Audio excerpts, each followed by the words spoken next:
MD পদত্যাগপত্র একটা জমা দিছে, এটা আমরা জানতে পারছি। আরেকটা প্রশ্ন গ্রাহকরা বারবারই করছেন যে আপনারা দরজা আটকে আইন শৃঙ্খলা বাহিনী, গোয়েন্দা সংস্থা বাহিনীর সাথে বৈঠক করছেন, এমন একটা অভিযোগ করা হয়েছে। বিষয়টা আসলে কি? গ্রাহকদের যে দাবি দেওয়া, এটার সাথে তো আমরা কখনোই, আমরাও ব্যাংকের ভালো চাই, গ্রাহকরা ভালো চাই। যেটা বিষয় হয়েছে যে বাংলাদেশ ব্যাংক থেকে নতুন চেয়ারম্যান নিয়োগ করা হয়েছে আগের চেয়ারম্যান পদত্যাগের প্রেক্ষাপটে। নতুন চেয়ারম্যান আসার পরে স্বাভাবিকভাবে উনি বোর্ড মিটিং দিয়েছে আজকে।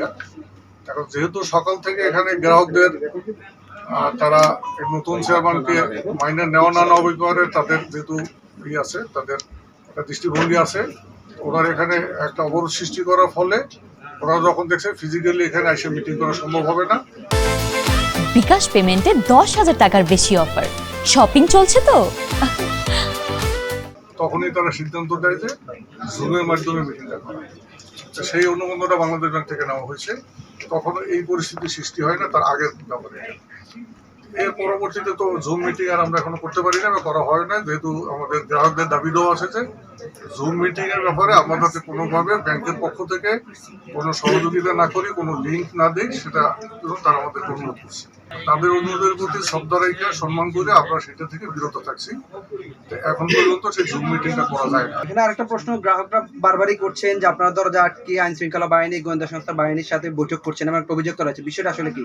না, এটা একদম ওইরকম কোনো বিষয় না। আইন শৃঙ্খলা বাহিনী আমাদের এখানে যখনই কোনো মব হয় ওনার এখানে আসে, সৌজন্যের সাথে আমাদের কাছে আসে। বাংলাদেশ ব্যাংকে কেউ আসে নাই। আমি তাদেরকে অবহিত করছি যে আমাদের অনলাইন ব্যাংকিং গ্রাহকদের আছে, গ্রাহকদের যে তাদের ইচ্ছা অনিচ্ছা করতে আমাদের সম্মান আছে, শ্রদ্ধা আছে, আপনারা করতে পারছেন।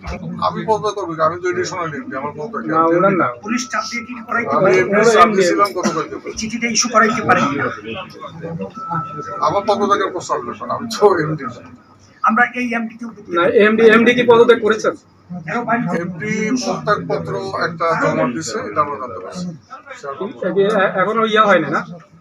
এটা তো গ্রহণ হবে বোর্ড মিটিং এ। ওনার পদত্যাগপত্র যদি গ্রহণ না হয় তাহলে তো আজকে ওনার জয়েন করার কথা, কারণ ওনার কিন্তু 31 মে পর্যন্ত ছুটি ছিল, বোর্ড ছুটি দিয়েছিল। তাহলে কি উনি জয়েন করেছেন কিনা বা এরকম কোনো উদ্যোগ আছে কিনা? উনি হলো আমার প্রাক্তন কলিগ, আমরা লং ইয়ার্স একত্রে চাকরি করছি।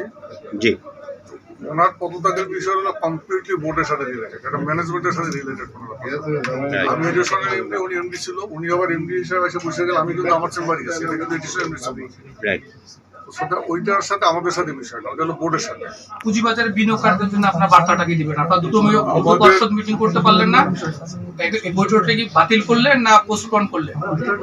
এটা তো বোর্ড সিদ্ধান্ত নেবে, ম্যানেজমেন্টের পার্ট না। বোর্ড মিটিং ডিফার করা, পোস্টপোন করা, এটা হলো বোর্ডের ব্যাপার। বোর্ড যদি আজকে মিটিং করতে না পারে তাহলে তারা পরবর্তী সিদ্ধান্ত নেবে। আপনি তো অ্যাক্টিং এমডি না, আপনি তো বোর্ডের অংশ। এখন বোর্ডের সদস্য। বোর্ড মিটিংটা হলো বোর্ডের যিনি চেয়ারম্যান, উনি নির্দেশনা দেবে বোর্ড সেক্রেটারিকে, বোর্ড সেক্রেটারি ওনার নির্দেশনা দিয়ে কাজ করবে।